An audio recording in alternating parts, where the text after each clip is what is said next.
Graça e paz a todos, Evangelista Alexandre aqui novamente. Desta feita, nossa segunda aula do tema Super-raça, uma civilização de fé, a história da perseguição aos cristãos. Na nossa primeira aula, vimos aí então um pouco sobre o nosso passado, para então entrever o nosso futuro. Compartilhei com vocês um vídeo introdutório para que tenhamos uma noção do que aconteceu naquela época. Fizemos então uma introdução a respeito de como a perseguição então ela se iniciou, né? Que a perseguição, como temos visto, nunca se afastou da igreja, que ela deu início então através dos judeus que não creram que Jesus Cristo é o Messias. Passei para vocês então a nossa frase ênfase, né, de memorização. Muitos não vivem como deveriam viver o Evangelho. Imagina morrer por ele. Passamos então ao nosso primeiro ponto, onde descrevi para vocês alguns acontecimentos no livro de Atos dos Apóstolos, que está na Bíblia. E demos início ao nosso segundo ponto, onde eu falei um pouco sobre como a perseguição então ela se intensificou através do imperador Nero, incendiando Roma e colocando a culpa nos cristãos. E relatei também o assassinato de cada discípulo, cada apóstolo de Jesus, né, daqueles 12, exceto Judas Iscariotes, que se enforcou, suicidou-se.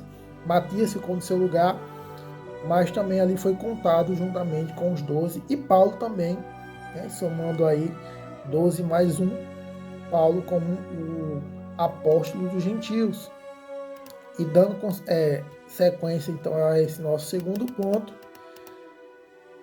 temos o seguinte: como consequência da perseguição, grande parte do Novo Testamento foi escrito na prisão, porque o apóstolo Paulo ele escreveu 13 cartas, né, contidas então no Novo Testamento. O Novo Testamento tem 27 livros, né, em comparação ao Antigo, que tem 39, o Novo Testamento tem 27 livros. Paulo escreveu 13 das cartas contidas no Novo Testamento.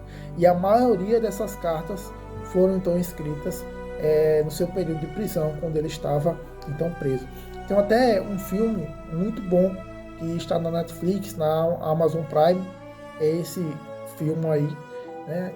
Paulo, o apóstolo de Cristo. Ele é muito bom, recomendo demais você assistir para compreender ainda melhor o estudo, o conteúdo, se você ainda não assistiu, certo? No século II, o autor anônimo da carta Diogneto mostrava a perseguição como parte integral da experiência cristã.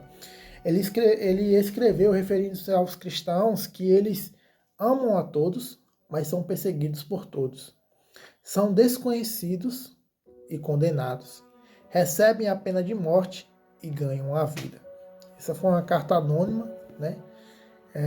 Onde este autor ele descreveu um pouco sobre então o que os cristãos estavam vivendo naquela época, mesmo amando a todos, cuidando dos órfãos, das viúvas, né, acolhendo ali, eles eram perseguidos por receberem uma culpa de que não era deles.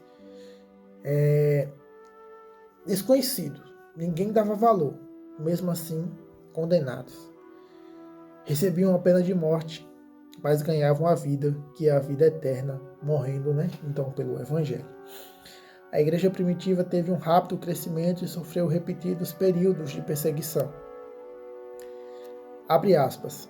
Se o rio Tigre chega às paredes, se o rio Nilo não cobre os campos, se o céu não se move ou se a terra o faz, se há fome, se há praga, o brado é rápido, os cristãos aos leões.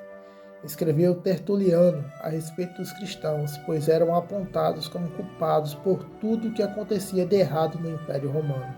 Tudo que fosse de errado, os cristãos então recebiam a culpa, e esta era a frase usada por Tertuliano, né? Na verdade ele escreveu, né? E Roma acrescentava então a culpa aos romanos e jogavam então eles aos leões, como se fosse um tipo de praga, né? Imagina hoje, tudo de ruim que acontecesse, a culpa fosse da igreja. Imagina aí, tá chovendo demais, a culpa é da igreja, é dos cristãos, é dos crentes. Que calor, a culpa é dos crentes. Uma enchente, a culpa é dos crentes. Desabamento, a culpa é dos crentes. Então muitos não vivem como deveriam viver o evangelho. Imagina morrer por ele. Terceiro ponto. Em 250 d.C., durante a mais violenta perseguição que a igreja já enfrentou, o imperador Décio determinou que todos os cidadãos fizessem sacrifícios aos deuses romanos. Eram entregues certificados aos que obedeciam. Os que não o faziam eram presos ou executados. Isto se estendeu por todo o império. Os cristãos então foram considerados ateus por não adorar os deuses mitológicos. Imagina. Os cristãos daquela época foram considerados ateus por não adorarem os deuses mitológicos. Em 303 d.C., o imperador romano Diocleciano desejou trazer a antiga glória de Roma. Então ele ordenou a destruição de todas as igrejas, o confisco dos livros cristãos, ou seja, os pergaminhos, né, do Antigo Testamento e das novas cartas que estavam sendo escritas. Ele prendeu muitos, torturou e extinguiu todos os cristãos que estavam no exército romano e no governo. Porque no decorrer dessas perseguições, tanto os soldados como os comandantes e aqueles que faziam parte também do governo, certamente ficaram analisando como aquelas pessoas estavam entregando suas vidas por amor a Jesus. Quem era esse Jesus que as pessoas então chegavam ao ponto de entregar suas próprias vidas, né? Que amor era esse? Que evangelho que estava sendo pregado era esse? Então isso acabou convencendo muitos soldados, muitos comandantes e pessoas de dentro do governo, e foram tocadas então pelo Espírito Santo a se converterem ao evangelho. Durante esse mesmo período, Eusébio relatou casos de muitas cidades cristãs que foram arrasadas na Ásia Menor. Essa é considerada a última e grande perseguição, talvez a mais sangrenta aos cristãos no Império Romano. Finalmente, a liberdade foi obtida pelo derramamento do sangue dos mártires. Essa palavra mártires aí é a palavra original contida lá em Atos, capítulo 1, versículo 8, quando Jesus disse: ser-me-eis testemunhas, né? Após ali então receber poder, né? Quando o Espírito Santo descesse, ele disse: sereis minhas testemunhas, tanto na Judéia como em Jerusalém, Samaria, em todos os confins da terra. E essa palavra aí, testemunha, é justamente no original a palavra mártir, ou seja, morrer por aquilo que defende, por aquilo que acredita, morrer por amor a Cristo. Em 313, Constantino e Licínio emitiram o Edito de Milão, que legalizou, não oficializou, legalizou o cristianismo e outras religiões no Império Romano, pondo fim às perseguições, porque então o cristianismo passou a ser legalizado e não oficializado, como alguns acreditam. O Edito de Milão concedeu aos cristãos o direito de praticar sua fé livremente, sem medo de perseguição. Embora Constantino tenha demonstrado simpatia pelo cristianismo e o tenha favorecido de várias maneiras, ele não o tornou a religião oficial do império. Foi o imperador Teodósio I que, em 380, através do Edito de Tessalônica, estabeleceu o cristianismo como a religião oficial do Império Romano. Certo? Uma paz incerta reinou no período que se seguiu. Durante quase 200 anos, a ordem do dia era constituída de certa tolerância, pelo menos dentro das fronteiras da civilização, ou seja, dentro do Império Romano. Por quê, Alexandre? Porque quando os fiéis missionários que se atreveram a levar o evangelho às tribos bárbaras fora do mundo civilizado, ou seja, fora do Império Romano, eles continuaram a enfrentar perseguições. Com isso entendemos que onde chegarmos para anunciar o evangelho, sofreremos alguma reação de perseguição. Muitos então não vivem como deveriam viver o evangelho. Imagina morrer por ele. Quarto ponto. Por que tanta perseguição? Por que tanta raiva, tanto ódio como contra os cristãos? O ponto inicial disso tudo é o ódio do mundo contra Deus.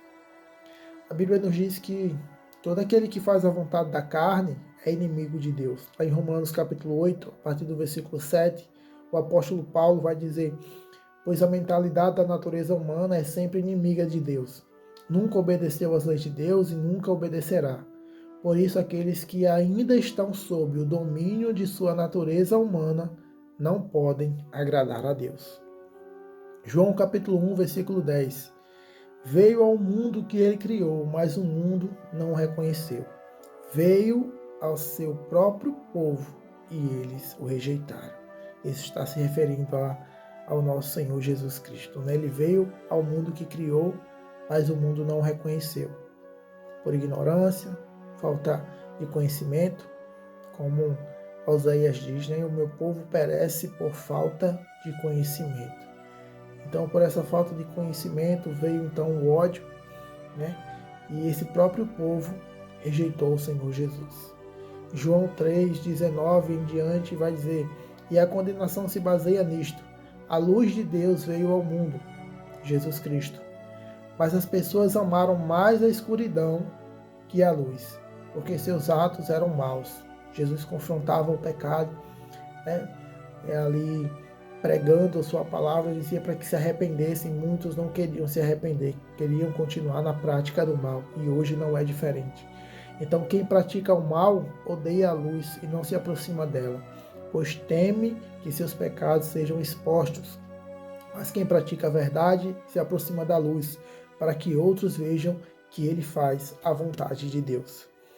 Em João 15, a partir do versículo 18, vai dizer: se o mundo os odeia, lembre-se de que primeiro odiou a mim. Isso é o próprio Senhor Jesus falando.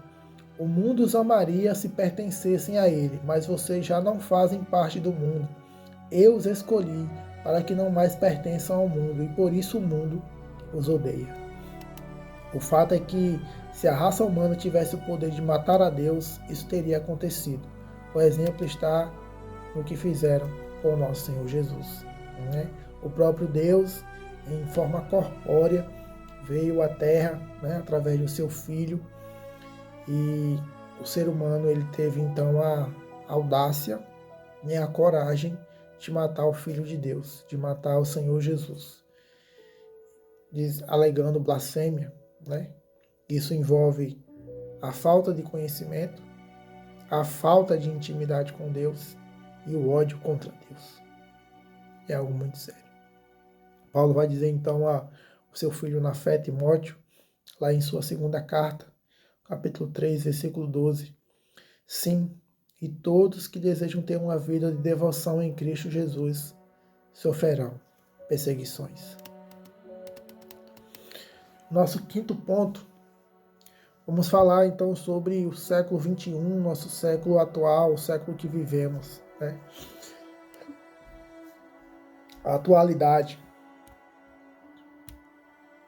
diz o seguinte: o movimento comunista está se espalhando pelo mundo através do marxismo cultural, que é uma forma bastante sutil de impor algumas ideologias. Isso acontece através da cultura, da educação e da comunicação. Essa invasão já tomou conta das escolas, universidades, teatros, cinemas e até programações infantis. Dessa forma, o cristianismo é atacado, mesmo onde existe liberdade religiosa. É uma nova modalidade de perseguição através do domínio da mente e não do corpo. Mas essa é a realidade do mundo ocidental, ou seja, de onde vivemos. A igreja no mundo oriental tem enfrentado a perseguição à moda antiga mesmo, através de prisões, torturas e execuções, até o dia de hoje. Atualmente, a igreja perseguida tem crescido a cada ano. Essa realidade não é o tema das manchetes internacionais. O mundo secular não se importa com esse tipo de notícia. Enquanto isso, a ideologia islâmica extremista, ultranacionalista, comunismo, paranoia ditatorial e outros sistemas estão massacrando os cristãos ao redor do mundo. À medida em que o Evangelho é pregado em todas essas nações, se espalhando pelo mundo, a perseguição o acompanha e se intensifica, ganhando inclusive novas modalidades. O risco da perseguição digital tem crescido também, através do extremo monitoramento e vigilância por parte de alguns governos. É possível observar isso na China, por exemplo, que é um país comunista. Adorar a Deus e colocar Jesus Cristo acima do presidente e do partido é uma afronta ao governo. Pior ainda é a situação na Coreia do Norte, o país número 1 em perseguição aos cristãos, onde eles vivem totalmente isolados do mundo. Os cristãos norte-coreanos vivem como prisioneiros em campos de trabalhos forçados, nas piores condições que se pode imaginar. Nesse caso, nem que a mídia se importasse, ela poderia mostrar essa realidade, porque a Coreia do Norte é o país mais fechado do mundo. Muitos jornalistas que ousaram dizer a verdade foram executados como criminosos. Então, já vimos que a perseguição aos cristãos sempre existiu, né? Desde a igreja primitiva até os tempos atuais e até a volta de Cristo. Até o dia de hoje, milhões são perseguidos, maltratados e condenados à morte, como foi profetizado por Jesus. E como um sinal para o fim dos tempos, essa profecia se cumprirá em sua totalidade quando os cristãos forem odiados por todas as nações, como afirma Mateus 24:9. De acordo com a ONU, Organização das Nações Unidas, oficialmente há 193 países no mundo. Segundo a Portas Abertas, que é responsável por fazer missões nessa questão da igreja perseguida, além do ranking dos 50 países que perseguem os cristãos com diferentes graus de violência, essa situação já se estende para mais 23 países no mínimo. Então, das 193 nações, em 73 delas não há liberdade de religião. Nas outras 120, apesar da liberdade, há vários movimentos contra o cristianismo. A Bíblia nos diz que essa falta de liberdade se estenderá por todo o mundo, e no final dos tempos, o ódio pelos cristãos será praticado de maneira global. Ore para que a igreja no Ocidente esteja preparada para enfrentar esse tempo. E oremos também para que os cristãos que já vivem essa realidade sejam fortes e permaneçam firmes na fé, até o ponto de morrer por Cristo, sempre que houver essa imposição. Oremos então, pela nossa igreja, tanto nós que fazemos parte do Ocidente como lá no Oriente. Muitos não vivem como deveriam viver o Evangelho. Imagina morrer por ele. Conclusão então da nossa aula é que a perseguição existe para fazer a separação do trigo e do joio, daquele que é verdadeiro, daquele que é falso, daquele que verdadeiramente serve a Cristo e daquele que não serve. A perseguição também serve para fortalecer a igreja de Cristo. Em Mateus 5:10, ele vai dizer: felizes os perseguidos por causa da justiça, pois o reino dos céus lhes pertence. Em Hebreus capítulo 11, a partir do versículo 36, vai dizer: alguns foram alvos de zombaria e açoites, e outros acorrentados em prisões. Alguns morreram apedrejados, outros foram cerrados ao meio, e outros ainda mortos à espada. Alguns andavam vestidos com peles de ovelhas e cabras, necessitados, afligidos e maltratados. Este mundo não era digno deles. Vagaram por desertos e montes, escondendo-se em cavernas e buracos na terra. Todos eles obtiveram a aprovação por causa de sua fé. No entanto, nenhum deles recebeu tudo o que havia sido prometido, pois Deus tinha algo melhor preparado para nós, de modo que, sem nós, eles não chegassem à perfeição. O que é que o texto vai dizer? Que muitos receberam zombaria, açoites, foram acorrentados, foram presos, morreram apedrejados, foram cerrados ao meio, mortos à espada, vestidos com peles de ovelhas e cabras, passaram por necessidades, foram afligidos, foram maltratados, e o mundo não era digno deles. Por que essas pessoas passaram por isso? Para que eu e você tivéssemos então esse acesso que estamos tendo agora, o acesso ao Evangelho o acesso à pregação da palavra de Cristo, nos concedendo então a oportunidade de conhecer a verdade, para que essa verdade nos liberte e então entreguemos a nossa vida ao Senhor Jesus. Porque a Bíblia vai dizer que conhecereis a verdade e a verdade vos libertará. Por tudo isso que essas pessoas passaram e por aqueles que estão passando lá no Oriente Médio, tudo isso vale muito a pena. Por quê? Porque é por amor a Cristo. E esse amor a Cristo, ele é recompensado através da vida eterna. O mundo faz o que faz hoje porque não conhece a verdade. Então ele implica o ódio, implica a impiedade.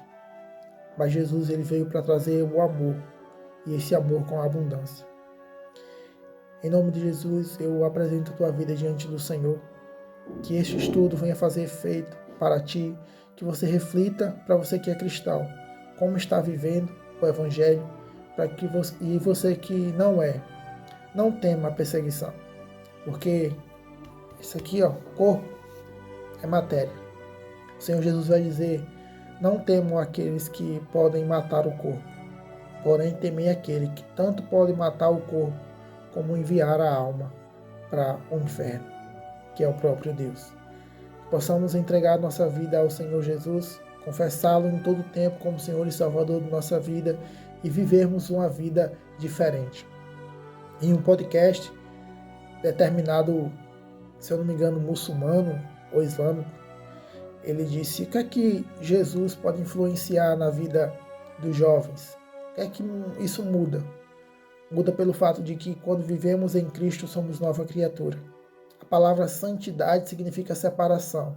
Viver em Cristo significa sermos separados do mundo.